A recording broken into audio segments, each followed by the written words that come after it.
يقول سمي حيوانات هي الأكثر عمرا. سمي لي 8 احتمالات، 8 إجابات، 8 حيوانات موجودة.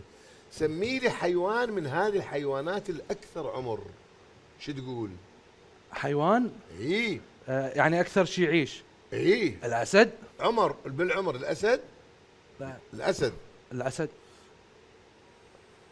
الأسد. أويلي، طبعا خطأ. أويلي على الأسد، كل مرة يجي الأسد. مظلوم. أويلي على الأسد. أويلي على الأسد. وأخ عبد الله، استاذ يكون بحري او سمي لي حيوان من الحيوانات هي الأكثر عمرا، برية أو بحرية. يلا. القرش. سمك القرش. وخلينا نشوف. نعم القرش، ويعيش تقريبا 270 سنة. وقرروا مع من نلعب، معكم أم معهم؟ يلا ها. هناك يمهم. الهم. شكرا أخ عبد الله، وشكرا أخ عبد الله. خلينا نشوف. عرف سمك القرش يعيش طويلا 270 سنة. وراجان.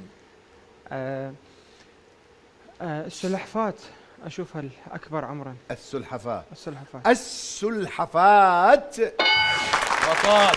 صح. بطال. السلحفات أيضا نعم. من الحيوانات المعمرة 250 سنة. نعم. يوصل عمرها تقريبا. وأخت نور. حوت. ها؟ حوت. حوت. ها؟ ايه حوت. الحوت. الحوت. صح. 200 سنة يعيش. سمك القرش 270، الحوت 200. وأخ مصطفى. استاذ على ما اعتقد ايه الفيل. الفيل. الفيل. الفيل. جمل. خطأ أول. جمل. باقي لكم 5 احتمالات. سلحفاة وحوت وقرش. قرش. وعبد الله سمك القرش. شو تقول؟ سمي لي حيوان من الحيوانات هي الأكثر عمرا. الأكثر عمرا الأفعى. أفعى. الأفعى.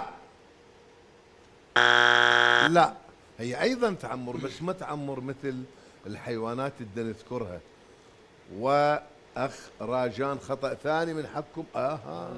شاوروا قبل يلا راجان، سمي لي حيوان من الحيوانات التي هي أكثر عمرا. شنو هي؟ معمرة.